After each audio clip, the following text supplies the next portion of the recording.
प्रदेश खबरों में आपका स्वागत है। मैं हूं आपके साथ तनु मलिक और आप देख रहे हैं लाइव एक्सप्रेस। प्रधानमंत्री नरेंद्र मोदी ने लंदन के वेबली स्टेडियम में दिए अपने भाषण में राजस्थान के अलवर जिले के इमरान का जिक्र किया था। उन्होंने कहा था कि अलवर के इमरान में मेरा पूरा हिंदुस्तान बसा है। इसके बाद से इमरान के अलवर स्थित घर पर बधाई देने वालों का तांता लगा है। पेशे से शिक्षक इमरान ने सरल बनाने के लिए अलग अलग स्तर के छात्रों के लिए 52 मोबाइल ऐप बनाए हैं। उनके इस काम को अलवर के तत्कालीन कलेक्टर आशुतोष ने बहुत बढ़ावा दिया है। इमरान अलवर के संस्कृत सीनियर सेकेंडरी स्कूल में मैथ्स के टीचर हैं। उन्होंने केवल 3 साल में 42 एंड्रॉइड ऐप में 100 से ज्यादा वेबसाइट्स तैयार की हैं। इन ऐप को अब तक 25 लाख से ज्यादा लोग डाउनलोड कर चुके हैं। उन्होंने ये सभी ऐप्स किताबों और गूगल की मदद से डेवलप की है। इमरान ने 2005 में सबसे पहले जीके टॉक नाम का वेब पोर्टल शुरू किया था। इस पोर्टल से लोग जनरल नॉलेज से संबंधित जानकारी प्राप्त कर सकते हैं। और सिरसा की डबवाली रोड पर गांव साहूवाला प्रथम के पास एक सड़क हादसे में इनेलो पार्टी के नेता और हिसार जिले के पूर्व प्रधान जोगिंदर सिंह की मौत हो गई है। मृतक जोगिंदर सिंह के 2 लड़के और 1 लड़की है। बताया जा रहा है कि मृतक जोगिंदर सिंह अपनी गाड़ी से डबवाली से हिसार जा रहे थे कि साहूवाला गांव के पास उसके सामने एक आवारा पशु आ गया, जिसके कारण गाड़ी पलट गई और उनकी गाड़ी पेड़ से जा टकराई। उनकी मौके पर ही मौत हो गई। मृतक जोगिंदर सिंह के परिजन दलबीर सिंह ने बताया कि जोगिंदर सिंह डबवाली से हिसार जा रहे थे कि उनकी गाड़ी के आगे सांड आ गया, जिससे उसकी गाड़ी पलट गई और मौके पर ही उसकी मौत हो गई। वही जांच अधिकारी महेंद्र सिंह ने बताया कि उन्हें फोन पर एक्सीडेंट की सूचना मिली। मौके पर जाकर देखा तो सांड के गाड़ी के आगे आने के कारण गाड़ी पलट गई, जिससे कि गाड़ी सवार और सांड दोनों की मौत हो गई। उन्होंने बताया कि मृतक जोगिंदर सिंह हिसार का रहने वाला था और डबवाली से वापस हिसार जा रहा था। इनेलो के जिला अध्यक्ष पदम जैन ने बताया कि जोगिंदर सिंह इनेलो पार्टी का जुझारू कार्यकर्ता था। उसकी आकस्मिक मौत की वजह से सभी इनेलो कार्यकर्ताओं में शोक की लहर है। पदम जैन ने कहा कि इस तरह के हादसों को रोकने के लिए जिला प्रशासन को ठोस कदम उठाने चाहिए ताकि ऐसे हादसों पर अंकुश लगाया जा सके। मेरे मामा जी हरजिंदर सिंह कालों वो रात 8 बजे के करीब डबवाली तो हिसार वापस जा रहे थे और रास्ते में गाड़ी के आगे सांड आने की वजह से गाड़ी सांड से टकरा के उसका वो पलटियाँ लग गई और गाड़ी के शायद बाहर गिर पड़े। वो कीकर का पेड़ था, उसके साथ उसकी लग के सिर लग के उसकी मौत हो गई मौके पे ही। सिंह कालो सुपुत्र श्री सिंघारा सिंह कालो जट सिख है। ये हिसार के रहने वाले हैं। ये यहाँ मौज दिन कोई अपनी ज़मीन संभालने के लिए आते जाते रहते हैं। साहूवाला के पास से जब गुजर रहे थे तो एक अमेरिकन सांड बीच में आने की वजह से ये हादसा हुआ और उसके अंदर उनकी मौत हो गई। ये इंडियन नेशनल लोकदल पार्टी का कार्यकर्ता है और आज भी कार्यकर्ता के रूप में निरंतर काम करता रहता है। जोगिंदर सिंह कालो की मौत के बाद इंडियन नेशनल लोकदल पार्टी के सभी नेताओं, पदाधिकारी, कार्यकर्ताओं में शोक की लहर है और इसके जाने से हमारी पार्टी को एक आघात पहुंचा है। हम तो यही प्रार्थना करेंगे परमपिता परमात्मा उनको अपने चरणों में स्थान दे। ये सरकारें हमेशा ये फैसले तो लेती रहती है कि हम इनका समाधान करेंगे, लेकिन निरंतर ये अमेरिकन सांड और आवारा पशुओं की वजह से घटनाएं, मेरा ख्याल से ऐसा कोई दिन नहीं जाता जिसकी वजह से ये जो घटना घटित ना हो। सरकार को तुरंत इनके ऊपर ख्याल रखते हुए इनके ऊपर कोई न कोई ऐसा कानून बनाए, ऐसा प्रतिबंध लगाए कि ये सड़कों के ऊपर ना रहे, जिससे ये हादसे होने से टला जाए। टेलीफोन आया कंट्रोल रूम से थाना में, ये यहाँ से वाला के पास एक्सीडेंट हो गया।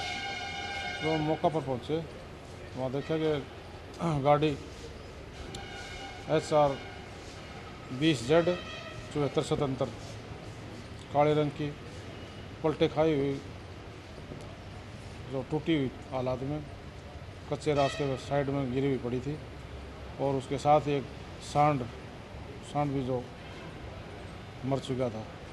काफ़ी लोग वहाँ इकट्ठे हुए थे तो पता चला कि यहाँ से एम्बुलेंस, जो चालक था उसमें एक ही आदमी था, उसको एम्बुलेंस ले गई GH सरसा में। डबवाली मोसगढ़ डबवाली के साथ वहाँ से अपने हिसार जा रहा था। क्या कोई पति अपने बिजनेस को बढ़ावा देने के लिए अपनी पत्नी को किसी के पास गिरवी रख सकता है? सुनकर चौंक गए होंगे, लेकिन यमुनानगर में हुई 31 अक्टूबर को हत्या के मामले में खुलासे के बाद यही सामने आया है कि पैसे के लेन देन को लेकर जब पत्नी को वापस नहीं किया गया तो आरोपी पति ने उसके साथियों के साथ मिलकर पत्नी को छुड़वाने के लिए अपने ही दोस्त की हत्या कर दी। एक ऐसा मामला सामने आया है कि एक पति ने अपनी बिजनेस को बढ़ाने के लिए चंद पैसों की खातिर अपनी पत्नी को ही गिरवी रख दिया। दरअसल शाबिर नामक व्यक्ति जो कि बंगाल का रहने वाला है, उसने 50,000 की खातिर अपनी पत्नी सलमा को गोलम नामक व्यक्ति के पास गिरवी रख दिया। हालांकि कुछ दिनों के बाद शाबिर ने गोलम के 30,000 रुपए वापस भी लौटा दिए, लेकिन 20,000 के चक्कर में गोलम सलमा को लेकर यमुनानगर आ गया। हालांकि सलमा को ढूंढने में शाबिर ने लंबा समय व्यक्त कर दिया, लेकिन जैसे तैसे शाबिर को पता चल गया कि गोलम सलमा को लेकर यमुनानगर आ गया है।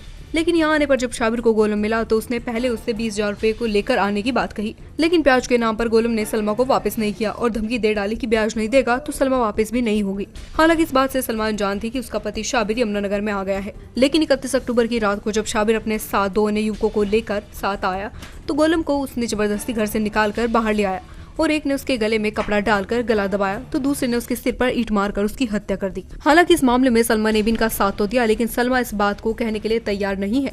उसका तो यही कहना था कि ये लोग मुंह पर कपड़ा बांध कर आए। उसने पहले इनको पहचाना नहीं, लेकिन जैसे ही उसने इनको पहचाना तो वो इनके साथ ही फरार हो गए। जबकि शाबिर और उनके साथियों ने गोलम की शक्ल को पहचान न करने के लिए उसके मुंह पर भी पत्थर मारे थे।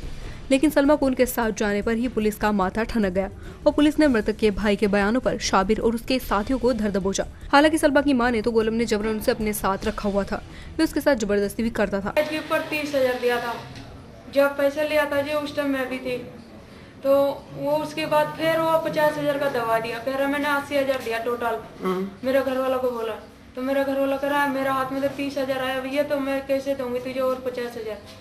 जिस पे ब्याज के ऊपर पैसा लिया था उसके नाम पल्ला है जी। तो उन्होंने पैसे के चक्कर में मुझे आंख लिया, कह रहा तेरे बीवी बच्चों को मैं आंख रहा हूँ, जब तक पैसा नहीं दे तब तक मेरे पास रहेगा। फिर 1 साल से हम लोग को उसके अपने गाँव लेके गया था मुझे, फिर वहाँ उसके गाँव में सबको बता के रखा इसको मैंने शादी करके रखा। तो अब क्या किया फिर तेरे घर वाले ने?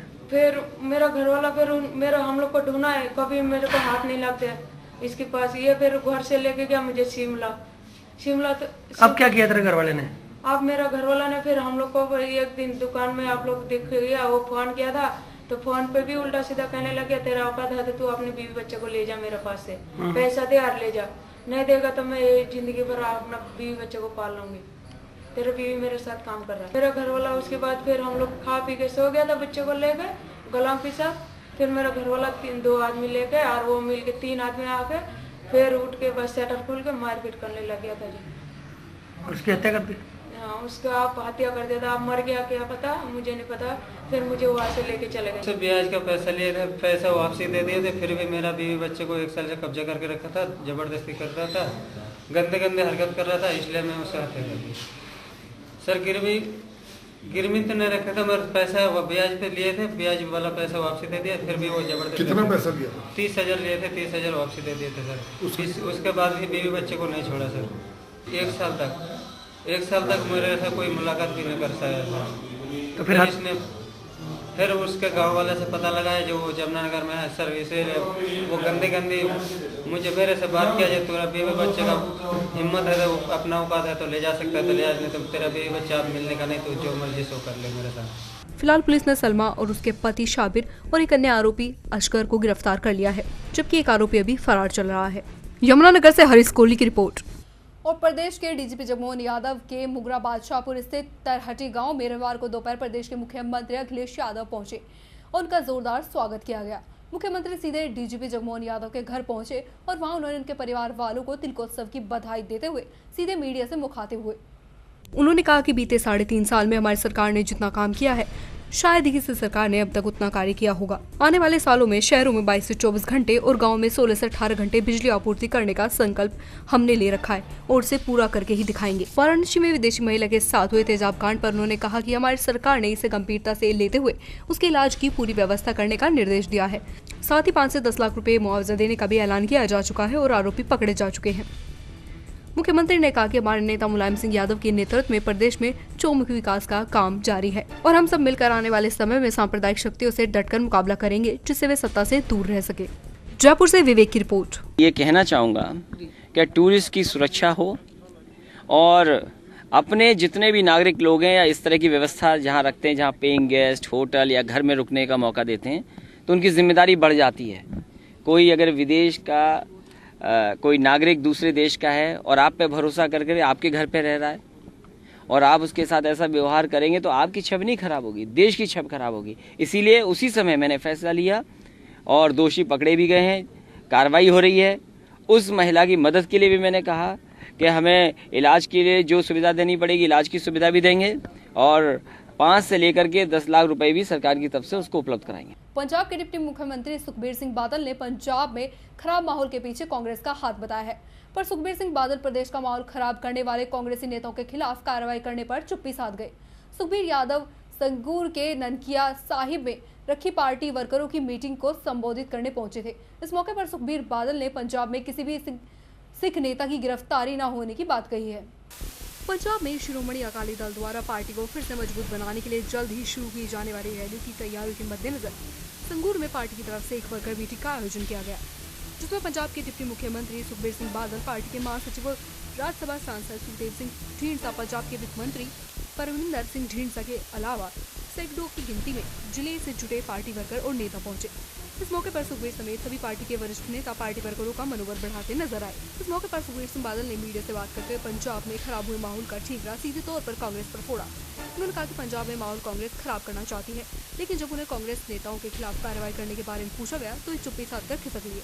इस मौके पर सुखबीर बादल ने पंजाब भर में किसी भी सिख नेता की गिरफ्तारी की खबरों से पूरी तरह से इनकार किया है। इन्ना कहना चाहना है कि पंजाब की जनता नूं पछाणन की लोड़ है, किहड़ा माहौल खराब करना चाहते हैं, किहड़े अमन शांति करना चाहते हैं। श्रोमणी अकाली दल भारतीय जनता पार्टी की सरकार पंजाब में तरक्की, अमन शांति ते भाईचारे सांझ बनाउण ते उन्हें सारी जिंदगी लाई है।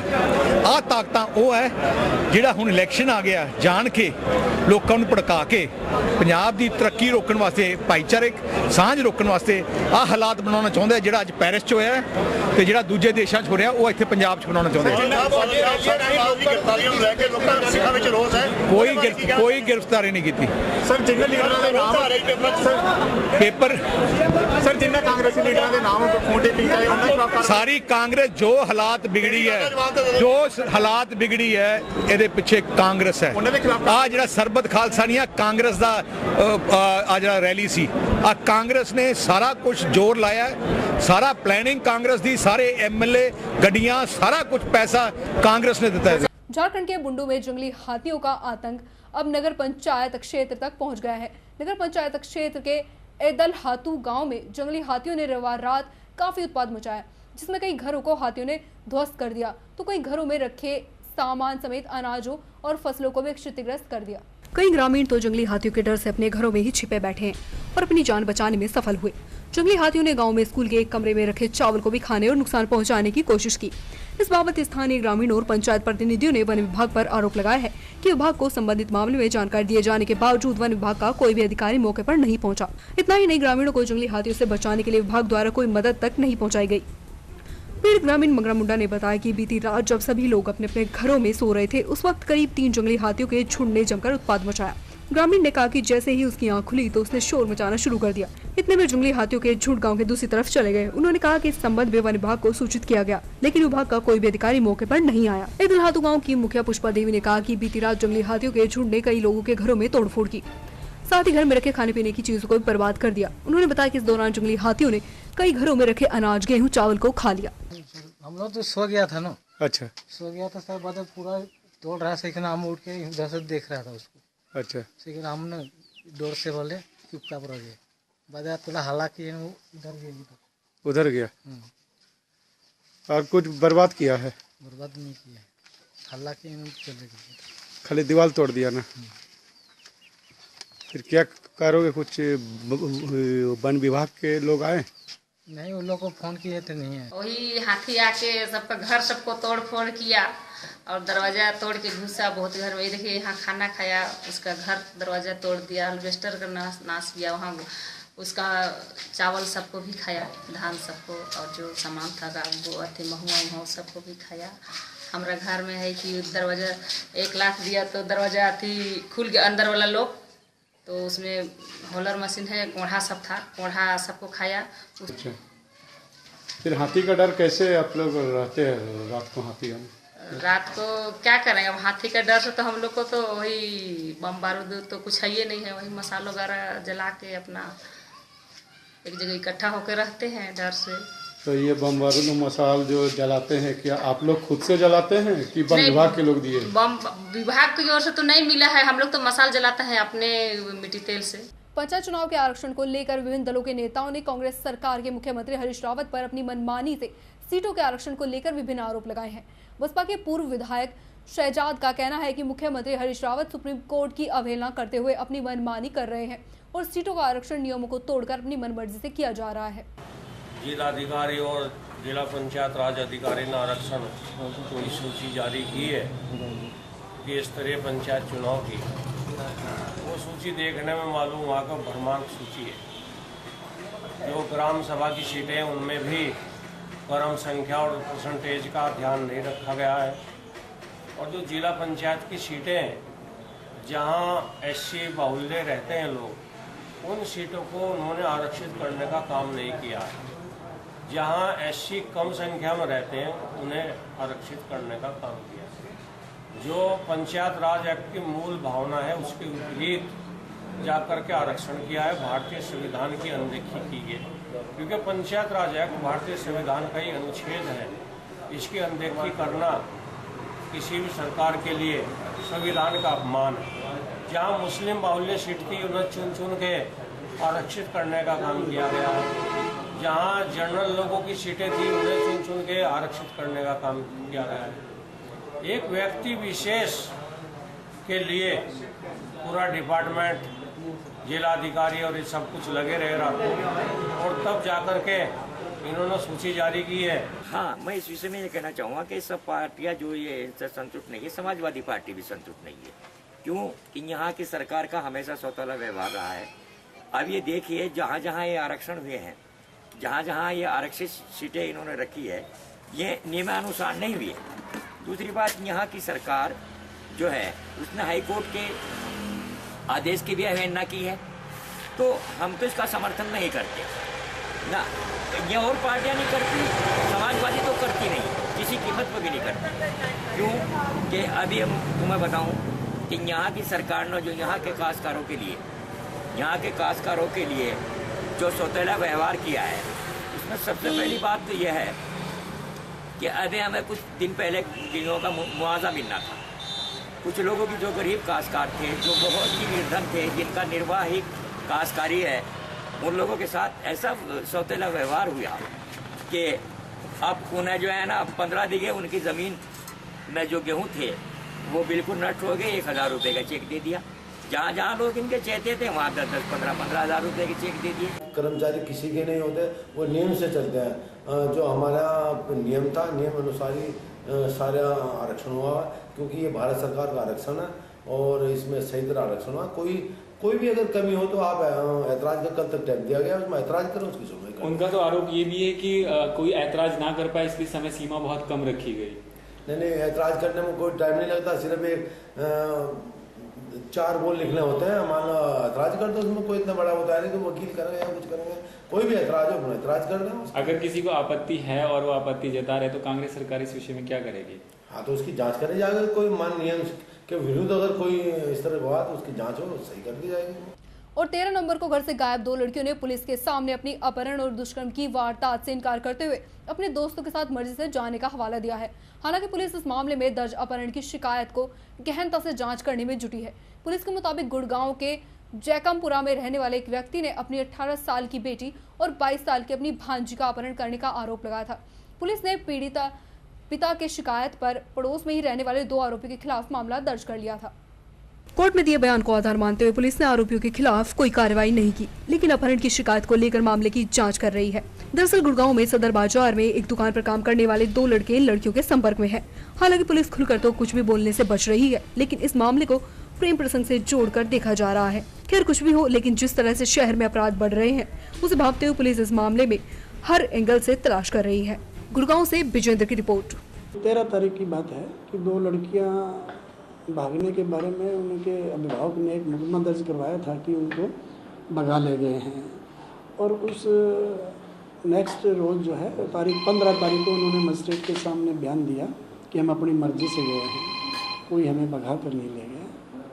तो मुकदमे की फिर भी तफ्तीश की जा रही है। अब लड़कियों का मजिस्ट्रेट के सामने बयान कराया गया है, क्या रहा? प्रादेशिक खबरों में फिलहाल के लिए इतना ही। बाकी तमाम खबरों के लिए आप देखते रहिए लाइव एक्सप्रेस। नमस्कार।